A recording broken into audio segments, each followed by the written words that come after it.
नमस्कार, मैं हूं पूनम शर्मा और आपका स्वागत है लीड इंडिया में। दोस्तों, जैसा कि हम जानते हैं कोरोना काल में सबसे ज़्यादा जो इफ़ेक्ट हुआ है वो एजुकेशन इंडस्ट्री पे हुआ है। आज हम यहाँ पे आलम ट्यूटोरियल में खड़े हैं और आलम सर से इस टॉपिक पे बातचीत करना चाहते हैं और जानकारियाँ प्राप्त करना चाहते हैं और बहुत सारे क्वेश्चन हैं हमारे मन में।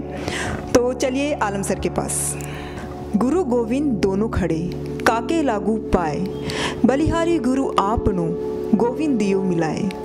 आलम सर, कोरोना काल में जो बच्चों की एजुकेशन पे जो प्रभाव पड़ा है उसके बारे में आप क्या कहना चाहेंगे? मैम, एजुकेशन इंडस्ट्री एक ऐसी इंडस्ट्री है जिस पर सबसे पहले कोरोना का इफेक्ट पड़ा। जब सबसे पहले इंडिया में लॉकडाउन हुआ 22 मार्च 2020 में, आपको याद होगा उसके भी एक हफ्ता पहले 15 मार्च 2020 से ही ऑल ओवर इंडिया लॉकडाउन में स्कूल और कॉलेजेस बंद हो चुके थे, जिसकी वजह से ऑन द स्पॉट बच्चों को अपनी पढ़ाई से दूरी बनाना पड़ी, टीचर से, स्कूल से, और तो और बच्चों के फाइनल एग्जाम्स तक भी कैंसिल हो गए। अब बच्चे कंफ्यूज थे कि उनके फाइनल एग्जाम्स होंगे नहीं होंगे। 2020-21 का जो बैच था, जो बोर्ड एग्जाम के लिए अप्लाई कर रहे थे स्टूडेंट्स, उनके भी फाइनल पेपर्स, कुछ एक दो पेपर्स जो है उनके भी कैंसिल हो गए और डायरेक्टली उन्हें पास कर दिया गया। सो कोरोना की वजह से जो सबसे ज़्यादा इम्पैक्ट पड़ा है एजुकेशन इंडस्ट्री के ऊपर कि ऑनलाइन कल्चर को क्विकली एक्सेप्ट करना कि अब सब कुछ ऑनलाइन होगा। टीचर और स्टूडेंट का जो मिलना फेस टू फेस होता था, जो फिजिकल एक ट्रेडिशनल वे से हम फेस टू फेस मिलते थे, अब वो बंद हो गया है। हर वे से पढ़ाई जो है पीडीएफ के फॉर्म में, बुक्स खत्म हो गई है, अब पीडीएफ फाइल उसकी जगह रिप्लेस हो गई है। उनको बुक्स की जगह स्मार्टफोन और लैपटॉप ने ले लिया है। तो ये एक बहुत बड़ा इम्पैक्ट हुआ है कोरोना काल में, कोरोना टाइम्स में। अब बच्चों को मोबाइल्स में ही रिलाई करना पड़ता था। पहले ऐसा था कि बच्चों को स्कूल कॉलेजेस में मोबाइल अलाउड नहीं थे। अब कोरोना की वजह से पूरा का पूरा स्कूल कॉलेज मोबाइल में आ गया था। बहुत सारा स्क्रीन टाइम बढ़ गया है बच्चों के लिए और जो इसकी वजह से उनकी आंखों पे असर भी पड़ रहा था। टीचर और स्टूडेंट के बीच का जो डिफरेंस था वो बढ़ते ही चला गया, क्योंकि lockdown after lockdown 15 days, 20 days, 30 days में बढ़ते बढ़ते बढ़ते वो महीने देखते देखते साल में कन्वर्ट हो गया। लेकिन लॉकडाउन जो है वो खत्म नहीं हुआ। कोरोना काल में सब बंद है, ऐसे में कोचिंग जो इंस्टीट्यूट है उन पे क्या फ़र्क पड़ा है? मैम, कोचिंग इंस्टीट्यूट या जिसे हम पैरेलल एजुकेशन इंडस्ट्री भी कहते हैं, ये आज बैकबोन है इंडिया का या वर्ल्ड वाइड।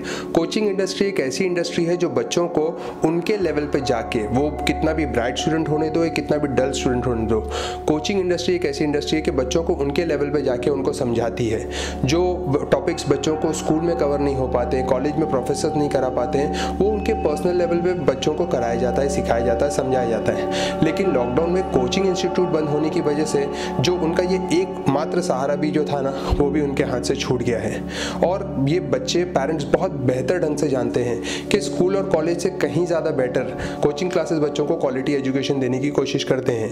क्योंकि कोई भी कोचिंग क्लासेस, आज जैसा मेरा आलम ट्यूशन होने दो, आलम ट्यूटोरियल होने दो, मुझे मेरे ब्रांड वैल्यू की ज़्यादा चिंता रहेगी। तो मैं मेरी ब्रांड वैल्यू को बरकरार रखने के लिए best of the best education देना चाहूँगा बच्चों को। वो ऑफलाइन होता था तब भी और आज ऑनलाइन कल्चर में भी कन्वर्ट हो गया है। तो हम किसी भी स्कूल कॉलेज से best of the best education देने की कोशिश कर रहे हैं। कोरोना काल में सब चीज़ पे फाइनेंशियल इफेक्ट हुआ है। आलम सर, ऐसे में जो कोचिंग इंस्टीट्यूट है उन पर क्या फाइनेंशियल इफेक्ट्स हुए हैं, प्लीज़ आप हमें बताइए। अगर मैं फाइनेंशियल प्रॉब्लम्स की बात करूं तो 70% हमारा बिजनेस जो है टूटा है। 70 भी मैं शायद कम ही बोल रहा हूँ, 70-80% हमारा बिजनेस टूटा है। बिकॉज बच्चे जो है वो आना बंद हो गए कोचिंग इंस्टीट्यूट के अंदर, बिकॉज पेरेंट्स ने सेफ्टी की वजह से बच्चों को कोचिंग क्लासेस में भेजना बंद कर दिया, क्योंकि एजुकेशन इंस्टीट्यूट भी बंद थे। उनकी चिंता अपने बच्चों के प्रति काफ़ी जायज़ थी। लेकिन हम जो कोचिंग इंस्टीट्यूट है, हमें रेंट भी पे करना था, हमें स्टाफ को भी संभालना था, हमें मेंटेनेंस भी मेंटेन करना था और पर्सनल हमारे जो EMIs, हमारे जो लोन्स चल रहे हैं, उन सबको देखते हुए हमें इस कोरोना काल के अंदर जो है सब चीज़ें लेके चलना था। लेकिन जब बच्चे, क्योंकि बिकॉज जो मार्च और अप्रैल का जो पीरियड होता है वो मेन एडमिशन का पीरियड होता है, और उसी पीरियड के टाइम पे जब लॉकडाउन हो गया तो हमारा जो 2021 का जो एकेडमिक ईयर था वो बहुत ज़्यादा इफेक्ट हुआ। ठीक है, हमने कोशिश किया ऑनलाइन कल्चर को यूज़ करके जितना एडमिशन हम गेन कर सकें, लेकिन हमें एडमिशन गेन करना टफ इसलिए हो गया क्योंकि तब तक पेरेंट्स इतना ऑनलाइन कल्चर पे बिलीव नहीं करते थे। पेरेंट्स को इतना भरोसा नहीं था कि ऑनलाइन से पढ़ाई हो सकती है या ऑनलाइन पढ़ाई का कुछ इफेक्ट हो सकता है। सो हमारा बिजनेस बहुत ज़्यादा इफेक्ट होते चला गया। नौबत तो ये भी आई है कि बड़े से बड़े ब्रांड और कोचिंग क्लासेस जो है वो बंद हो चुके हैं और उन्हें औने पौने भाव में अपने कोचिंग क्लासेस के बेंचेस, बोर्ड्स और जो भी उनके फर्नीचर थे उनको औने पौने भाव में बेचना पड़ गया। बड़े बड़े कोचिंग क्लासेस, इंस्टीट्यूट जो है बंद हो गए इसके चलते। हमने कोशिश किया कि 2020 और 21 का साल जैसे तैसे निकलते हुए 21-22 को हम एटलीस्ट फेस कर सकें एक अच्छे सुनहरे सूरज के साथ। लेकिन जो नए नए वेरिएंट आ रहे हैं कोरोना के, उसकी वजह से हम फिर से उसी तरीके से हम वापस टाइम में पीछे ढकेलते चले जा रहे हैं कि हम कितनी कोशिश कर रहे हैं और कितना सर्वाइव कर रहे हैं। हम खाली कोचिंग क्लासेस का रेंट कब तक पे करें, क्योंकि हमारे जो लैंडलॉर्ड्स हैं, लैंड लेडीज़ हैं, वो नहीं मान रहे हैं, क्योंकि उनकी कोई गलती नहीं। हम टोटली मानते हैं कि हमारे ही रेंट पे वो सर्वाइव कर रहे हैं। उन्होंने एक साल एडजस्ट भी किया थोड़ा कम ज़्यादा रेंट वगैरह करके, लेकिन वो भी कितना करेंगे। अब सेकंड, थर्ड, फोर्थ लॉकडाउन तक तो कोई नहीं रुकेगा, या सेकंड वेव, थर्ड वेव तक का हर बार कोई तो इंतज़ार नहीं करेगा। सो इसलिए हमको बिजनेस आए नहीं आए, एडमिशन आए नहीं आए, रेंट पे करना ही है। और कोचिंग इंस्टीट्यूट ऐसा नहीं है कि मैं 11-11 महीने से रेंट पे रह के मैं हर जगह क्या कर सकता हूँ, अपने रेसिडेंशियल एड्रेस की तरह इसको चेंज कर सकता हूँ। इतना सारा फर्नीचर है, इतना सारे बुक्स हैं, बैग्स है, AC है, इतना सारा जो हमारा इंफ्रास्ट्रक्चर है, हम उसको 11-11 महीने के हिसाब से चेंज नहीं कर सकते हैं। तो हमें अगर लॉन्ग टाइम के लिए किसी जगह पे रुकना है तो वहाँ पे इतना लॉन्ग टर्म एग्रीमेंट करना पड़ता है। और एग्रीमेंट जब हम कर लेंगे, उसके लॉकडाउन क्लॉज वगैरह होते हैं, मतलब लॉकडाउन पीरियड होता है कि आप 2 साल तक, 3 साल तक क्या कर सकते हैं, जगह खाली नहीं कर सकते हैं। तो हमको तब तक का रेंट पे करना ही पड़ेगा। कितनी जगह लोगों ने डिपॉजिट में से रेंट अगर हमारा डिडक्ट कर लिया तो भी हमें बहुत ज़्यादा लॉस हुआ है। हम नए बुक्स नहीं दे सकते बच्चों को, नए बैग्स नहीं दे सकते बच्चों को, बिकॉज हम फाइनेंशियली उतने अभी केपेबल हैं ही नहीं। सो इस वक्त ये कंडीशन में है कोचिंग क्लासेस के 80 to 90% जो है बिजनेस हमारा ठप हो चुका है। ऑनलाइन के जरिए हम जितना बच्चों तक पहुंच सकते हैं पहुंचने की कोशिश कर रहे हैं, लेकिन पेरेंट्स को अभी तक ऑनलाइन एजुकेशन पे उतना भरोसा नहीं आया, जिसकी वजह से हम जो है सफ़र कर रहे हैं। हम अपने आसपास देखते हैं कि जब से ये ऑनलाइन एजुकेशन सिस्टम स्टार्ट हुआ है, टीचर और स्टूडेंट्स के बीच में दूरियां आ गई है, क्योंकि ऑनलाइन जो एजुकेशन सिस्टम है, स्टूडेंट्स आई थिंक इसको सीरियस नहीं लेते हैं। इस बारे में हम आलम सर से जानना चाहेंगे कि उनकी क्या राय है इसके बारे में। मैम, जब ये शुरू हुआ, ऑनलाइन एजुकेशन सिस्टम शुरू हुआ, तो हर किसी ने शुरुआती दिनों में से ऐसा खेल की तरह ले लिया कि हाँ चलो ठीक है, ऑनलाइन है, कैमरे के थ्रू पढ़ाई होगा, लैपटॉप के थ्रू पढ़ाई होगा। लेकिन एक सर्टेन टाइम के बाद लोग इससे बोर होते चले गए। 6 महीना, 8 महीना, साल भर लोगों ने इसको खेला, लेकिन उसके बाद फिर वो बोर होते चले गए। उन्हें कंटिन्यूसली स्क्रीन के सामने बैठना बोरिंग लगने लगा। उन्हें कितना भी हो, जो मोबाइल होने दो या लैपटॉप होने दो या कैमरा होने दो, वो मशीन ही है। एक मशीन से आप कितना इंटरेक्ट कर पाएंगे। सोशल डिस्टेंसिंग की वजह से हम जितनी दूरी मेंटेन कर सकते थे मेंटेन कर रहे थे, लेकिन कहीं ना कहीं ये लैपटॉप, ये कैमरा, ये मोबाइल, ये सब कुछ क्या है, मशीनें हैं। और मशीन से आप इमोशन नहीं जनरेट कर सकते।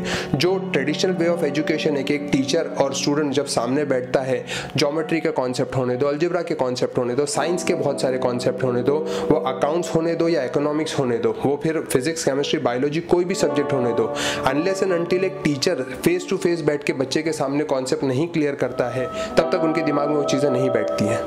इसी के चलते कोरोना काल में एजुकेशन की जो इम्पोर्टेंस है बहुत कम हो गई है। आलम सर से जानना चाहेंगे कि उनकी क्या राय है इस बारे में। देखिए, जब लॉकडाउन हुआ और हमें धड़पड़ में ऑनलाइन कल्चर को एक्सेप्ट करना पड़ा, तो टीचर्स, पेरेंट्स और स्टूडेंट्स कोई भी इस चीज़ के लिए रेडी नहीं था। शुरुआती दिनों में हर किसी ने इसे खेल की तरह लिया, लेकिन एजुकेशन है, उसकी इंपॉर्टेंस ऑनलाइन ऑफलाइन वैसे कभी कम नहीं हो सकती है। और एजुकेशन से कहीं ज़्यादा बढ़कर होता है नॉलेज। आज मैं स्टूडेंट्स को बोलना चाहूँगा कि ठीक है, आप जो है एक बहुत बड़े वेकेशन पे चले गए हो जिसे हम लॉकडाउन कह रहे हैं। आप घर में ही हो, आपके स्कूल बंद हो गए, कोचिंग क्लासेस बंद हो गए, आप सिर्फ घर में हो और मन चाहा जो करना है कर सकते हो। लेकिन ये जो वक्त है ना, ये ज़िंदगी के फॉर्म में आपके हाथों से निकलते जा रहा है। प्लीज़ इसे वेस्ट मत करिए। एजुकेशन की इंपॉर्टेंस और नॉलेज की इंपॉर्टेंस को लाइफ में बरकरार रखिए। टाइम वेस्ट ना करते हुए आप जितना हो सके चीज़ें सीखने की कोशिश करिए। यूट्यूब से वो यूट्यूब होने दो, वो गूगल होने दो, आप जितना अपने एंड पे सीख सकते हैं। हम देखिए स्टूडेंट्स, हम किसी को ब्लेम नहीं कर सकते। हम सेंट्रल गवर्नमेंट को, स्टेट गवर्नमेंट को, टीचर्स, पेरेंट्स, स्टूडेंट्स, हम किसी को ब्लेम नहीं कर सकते। हम खुद को ब्लेम कर सकते हैं कि हमें एक बहुत बड़ा वक्त मिला था और हमने उसे सही तरीके से यूटिलाइज नहीं किया। तो जितना हो सके आपकी स्कूल, कॉलेज, यूनिवर्सिटी जो जिस वे से प्रोवाइड करिए, वो खुद जितना आत्मनिर्भर हो के आप सेल्फ लर्नर बन सके उतना बनने की कोशिश करिए। जितना चीज़ें खुद से सीखेंगे उतना जिंदगी भर के लिए याद रहेगी वो। लीड इंडिया के बारे में 2 शब्द आप बोलना चाहेंगे? जी क्यों नहीं, मैं शुक्रगुजार शुक्रगुजार हूँ लीड इंडिया का, जिन्होंने मुझे अवसर दिया कि उनके प्लेटफॉर्म पे आके मैं एजुकेशन की प्रॉब्लम्स और उनके सोल्यूशन डिस्कस कर सकूँ। और लीड इंडिया को मैं बोलना चाहूँगा कि इसी तरीके के और वेंचर्स आप करते रहिए, ताकि लोगों को आप ऐसे लोगों तक पहुँचे जिनके थ्रू बच्चों को, पेरेंट्स को या समाज को बहुत सारी जानकारी मिल सके। लीड इंडिया नाम में कितना दम है। लीडर्स ऑफ इंडिया ये एक ऐसा प्लेटफॉर्म है जो लीडर्स ऑफ इंडिया, आने वाले कल के लीडर्स को प्रमोट कर रहा है अपने प्लेटफॉर्म के थ्रू। वो कोई भी होने दो, वो मेरी तरह कोई टीचर होने दो, बिजनेसमैन होने दो, स्टूडेंट्स होने दो, पेरेंट्स होने दो, किसी भी क्षेत्र से होने दो, लीड इंडिया एक प्लेटफॉर्म प्रोवाइड कर रहा है आपको लोगों के सामने आने का। आपका बिजनेस होने दो, छोटा बड़ा, स्मॉल स्केल, लार्ज स्केल, कोई भी बिजनेस होने दो, लीड इंडिया के थ्रू आप उसे देश के कोने कोने तक पहुंचा सकते हैं। तो मैं चाहूंगा कमेंट बॉक्स में आप अपने बिजनेस के बारे में अपना कॉन्टैक्ट डिटेल्स अगर छोड़ दें तो लीड इंडिया के पर्सनल्स आपसे कॉन्टैक्ट करके आपके बिजनेस को बढ़ाने की बहुत कोशिश करेंगे। एक बार तहे दिल से लीड इंडिया का धन्यवाद। Thank you so much Alam sir, इतनी सारी जानकारियों के लिए, और बहुत अच्छा लगा आपसे बात करके। Thank you. और आलम सर से जुड़ने के लिए डिस्क्रिप्शन बॉक्स में सोशल मीडिया हैंडल्स अवेलेबल हैं। हम आशा करते हैं ये जो इंटरव्यू है बहुत सारे पेरेंट्स, बच्चों और टीचर्स को बहुत पसंद आया होगा, बहुत सारी जानकारी आपको मिली होगी, और इस इंटरव्यू में बहुत सारी बातें आप लोगों के दिलों को छुई होगी।